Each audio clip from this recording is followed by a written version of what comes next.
Magandang hapon sa inyo mga ka-dairy farm.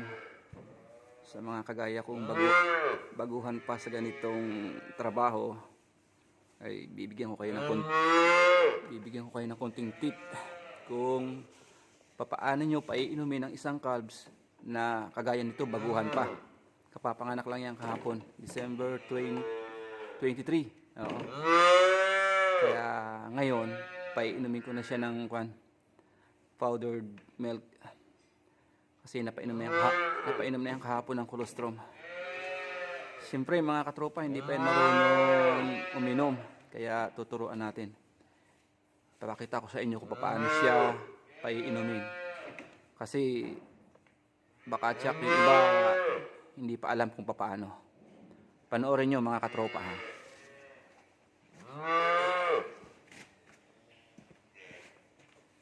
Meron ako dito 3 litrong tubig. Yan, warm water to. Nga pala, baka itanong sa inyo ng agency o ng employer, sa isang litrong tubig ba, ilang powdered milk ang katumbas, ilang gram? Tandaan nyo, ha, sa isang litrong tubig, ang katumbas na powder ay 1.5 gram. Kaya itong 3 liters na water na to, meron tong 4.5 grams na powdered milk. Yan, saktong-sakto ang lasa niyan mga katropa. Come on, bebe. Let's drink. Una, hindi pa yan marunong uminom, kaya isusubo natin yung daliri natin sa bibig niya. Okay, matakot, hindi yan kakagatin. Ganyan din ako nung una, natakot ako. Akala ko kakagatin yung kamay, hindi pala. Hello, bebe! Hindi nyo. Isasak lang yan, daliri nyo. Yan. Kasi itong daliri ko, may lasa na yan, lasang milk. Kaya susupin niya yan. Yan. Dalawa lang, kasi kung nagatin pa, may makatitira ka pang 3. Kaya 2 lang isusubo mo, ha. Huwag 3, wala nang makatitira. Yan, so sinusup-sup na niya. Ngayon, dandahan mo siya ilulubos dito sa gatas na para makainom siya. Kaya nito. Yan. Umiinom na siya mga katropa.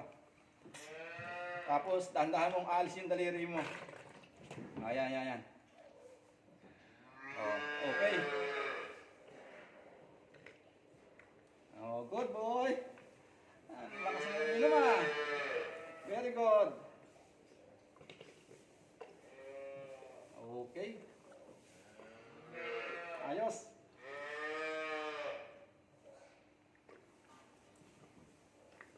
Good boy. Malakas ka ngayon. Sapa. May konti pa.